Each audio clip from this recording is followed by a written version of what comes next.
Is Texas's offense going to figure it out?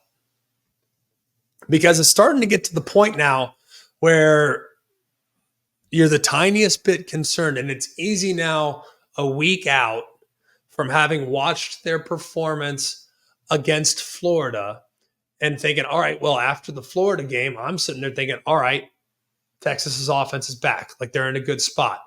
Quinn Ewers looked more like himself. This group and this wide receiver core, they're now capable of opening things up a little bit more. Like, I thought the Florida game was the start of what would be a really nice run for the Texas offense.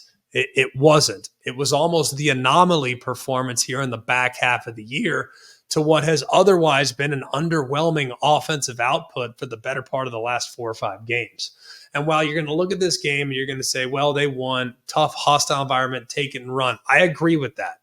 This game in many ways felt like the Vanderbilt game from a few weeks ago from Texas. Wow, you look at the final margin, but it never really felt like Texas was in position to lose the game. It really didn't, to me at least. I know that a play or two here or there, and Arkansas could have very easily stolen this thing, but it never felt like Texas wasn't in control. I mean, Texas had only 315 yards of total offense. That's their second lowest output of the season. You're going to look at Quinn Ewers' stat line. 20 of 32, 176, a couple of touchdowns. But to be honest with you, man, there were a few missed opportunities in this game. I thought there really wasn't a great passing performance when taking into account how human Arkansas has looked in the back end all season long. I mean, Arkansas came into this game 124th in the country against the pass.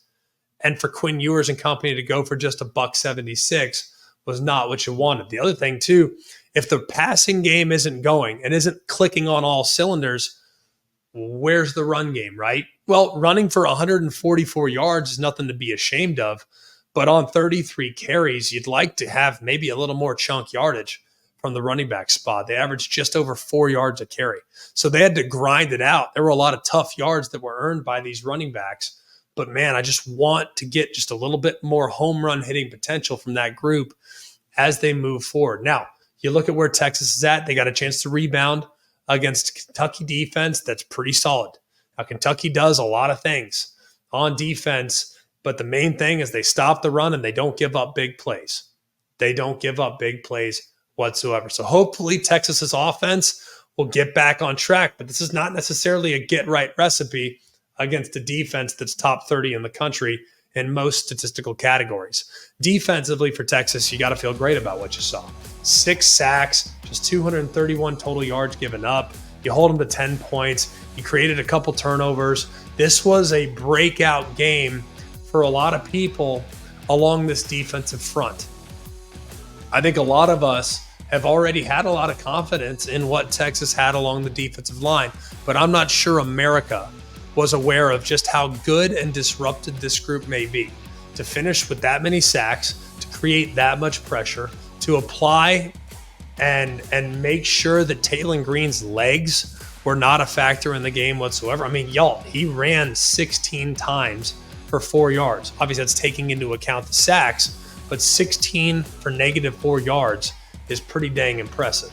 And to know, too, that of those 6 sacks, 4.5 came from the defensive line. They were constantly making sure that Taylor Green's life was really uncomfortable back there behind an offensive line that was at best shaky coming into the game. So clinic defensive performance, but Texas's offense is going to need to be able to do a little more down the stretch. And next week against Kentucky, and then finally against Texas A&M, 2 really good defenses, they will have their hands full moving forward.